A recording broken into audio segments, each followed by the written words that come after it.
Hi hello guys, welcome back to one more mini vlog. 2 days నుంచి పెడదాం అనుకుంటున్నా కానీ నా వర్క్ బిజీలో పడిపోయి వీడియో అప్లోడ్ చేయలేకపోతున్నాను. సో ఇది ఒక చిన్న ఈవినింగ్ వీడియో క్లిప్ అండి. నేను చికెన్ అండ్ వెజ్ బిర్యానీ చేస్తున్నాను ఇక్కడ.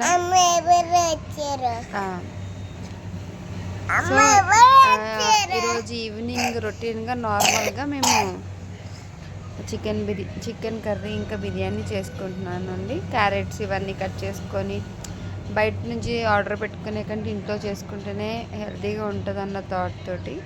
సో పిల్లలు కూడా హ్యాపీగా తినొచ్చు కదా, ఇంగ్రీడియంట్స్ మనమే అన్నీ వేస్తాం కాబట్టి సో ఏం ప్రాబ్లం ఉండదు. అందుకని నేను చిన్న వీడియో క్లిప్స్ మీతో అందరితో షేర్ చేసుకోవాలనుకున్నాను, అందుకే షేర్ చేసుకుంటున్నాను. ఈ వీడియో కనుక మీకు నచ్చితే please do like, share and subscribe అండి. లైక్ చేస్తూ ఉండండి ప్రతి వీడియోని. నా వీడియోస్ కనుక నచ్చితే ఇంకా నేను అప్లోడ్ చేస్తూనే ఉంటాను. సో ప్లీజ్ ఎంకరేజ్ మీ. ఈ విధంగా అన్నీ ఉడికిపోయిన తర్వాత కొంచెమే పిక్ పెట్టగలిగాను, ఇంకా కొంచెం పెడతాను. Thank you.